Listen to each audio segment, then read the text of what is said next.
cognitive neuroscience increased our understanding of human memory a lot. Back when I was in medical school, I spent a lot of time studying the human brain. I used to spend hours and hours dissecting the human brain. Our understanding of the human brain and its memory functions greatly improved in recent decades. Let me show you a diagram that helps you a lot to understand how memory works. There is short-term memory or working memory and long-term memory. Now, these memories are not separate, they interact with each other. We put information into working memory using visual spatial sketchpad and phonological loop. That information passes over into the long-term memory. We also put information into the long-term memory using episodic memory and semantic memory and procedural memory. Working memory is short-term memory. So using a phonological loop, you hear a speech, then you rehearse it and store it in your working memory. The apostles were listening to Jesus' words and sermons. They were watching his works. Then they were also preaching those sermons to other audiences. So using a visual spatial sketchpad, you store and process information in a visual or spatial form.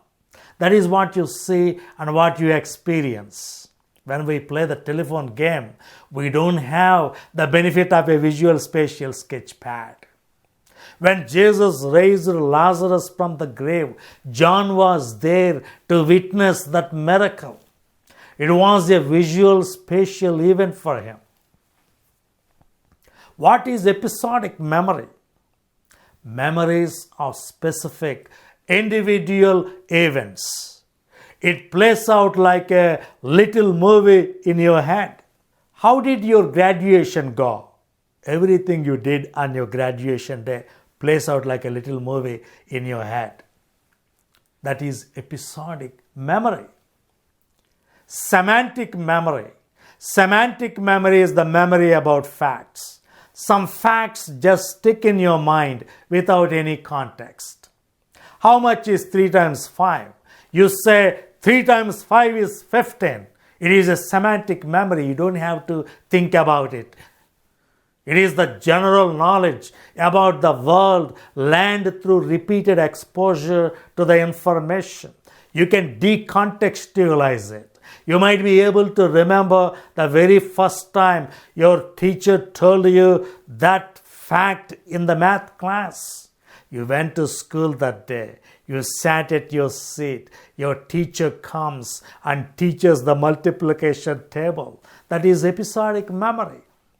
So there is a continuum between episodic memory and semantic memory. There is a part of our brain called hippocampus. And a lot of facts and events can be stored in this area of our brains that will stay there for a lifetime. Then there is procedural memory. It is the body's mastery of a physical routine. Procedural memory comes when you do certain things on a routine. It is often called muscle memory. Let us say you are a cook. You cook the same thing for years and years. That recipe sticks in your mind. Your body acts accordingly. This procedural memory impacts your whole being, both body and mind.